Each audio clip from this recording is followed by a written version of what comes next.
The dust of a 100-mile ride clung to Bear's leather jacket like a second skin as he killed the engine of his Harley outside a lonely roadside diner.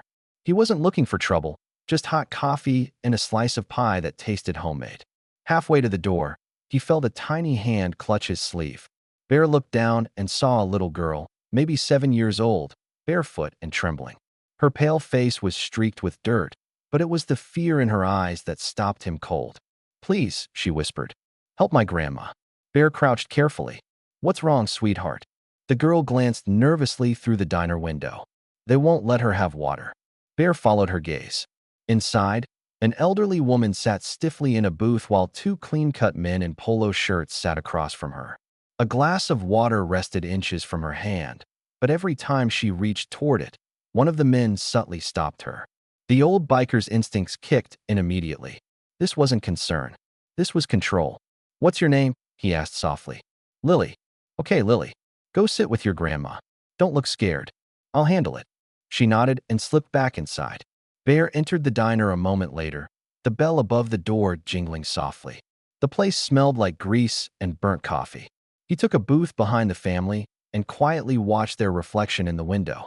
The elderly woman looked weak, exhausted. Her hands trembled constantly.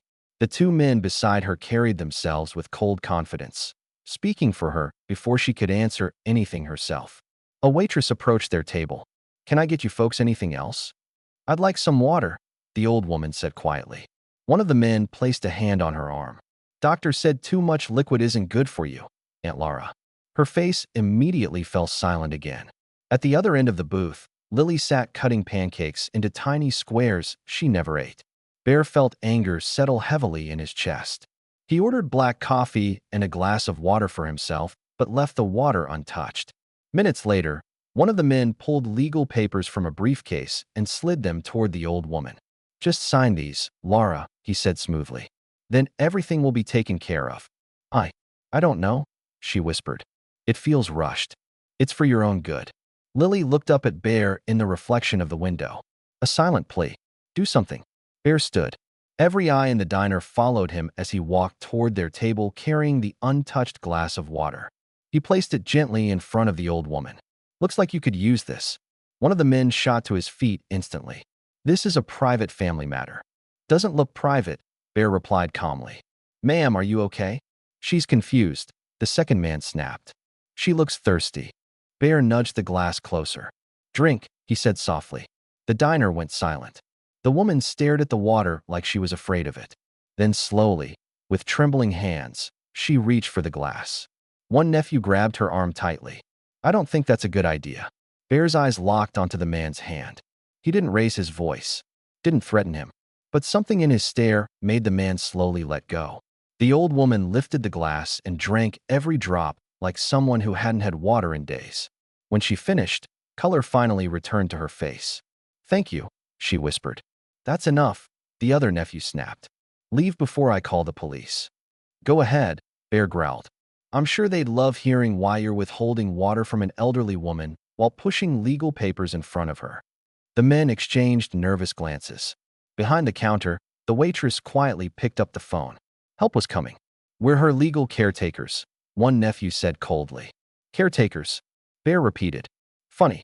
Usually caretakers help people instead of controlling them. The tension inside the diner turned electric. Bear stepped back slightly and looked directly at the old woman. "Ma'am, why don't you and your granddaughter wait outside with me until the sheriff gets here?" Fear battled across her face. Then she looked at Lily. That tiny girl's hopeful expression gave her the courage she needed. Slowly, she slid out of the booth. One nephew lunged toward her angrily. "You are not leaving." Bear moved instantly, stepping between them like a wall of muscle and leather. "Don't touch her." The threat in his voice froze the entire diner. The nephews realized they'd lost control inside. One finally forced a fake smile. "Fine," he muttered. "Let's talk outside." Bear knew it was dangerous, but he nodded anyway. He escorted Lily and her grandmother into the parking lot while the two men followed close behind. Outside, the nephews circled them like wolves. "You've made a mistake," one hissed. "I don't think so," Bear replied. The man pulled out his phone. "I'm reporting an attempted kidnapping." Before he could dial, the sound of approaching sirens echoed down the highway. The waitress had already called for help. Panic flashed across both men's faces. Without another word, they rushed to a gray sedan and sped out of the parking lot. Only then did Bear finally relax. The old woman leaned weakly against the diner wall while Lily silently cried into her grandmother's side. "You're safe now," Bear said quietly. Minutes later, deputies and paramedics arrived. As medics checked the old woman, Lily pointed toward her grandmother's purse. They took her pills out. Inside the purse, paramedics found a medical alert card showing a severe heart condition. One medication, circled in red, had to be taken daily to prevent heart failure. The prescription bottle was empty. They also found unfinished legal documents giving the two nephews complete control over her finances, property, and medical decisions. At the bottom sat a shaky, half-finished signature. The truth became horrifyingly clear. The nephews had been starving her of water and withholding life-saving medication while pressuring her into signing everything over before her condition worsened. The sheriff looked at Bear grimly. "You probably saved her life today." A week later, the nephews were arrested 2 states away.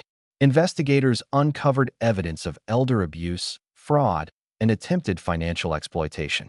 Freed from their control, Laura slowly recovered. She and Lily moved to a quiet coastal town to start over. But they never forgot the biker who stepped in when everyone else stayed silent. Bear, whose real name was Arthur, became part of their family. Every year, his motorcycle club rolled into town on roaring Harleys carrying gifts for Lily and helping repair anything around the house that needed fixing. Years passed. Lily grew into a strong young woman.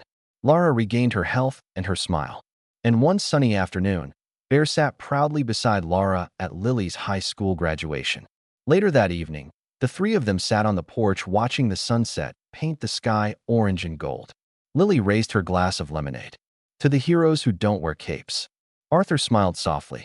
"And to the small voices brave enough to ask for help." Their glasses clinked gently together. One little girl's courage. One stranger willing to pay attention. That was all it took to save 2 lives and create a family bound not by blood, but by compassion.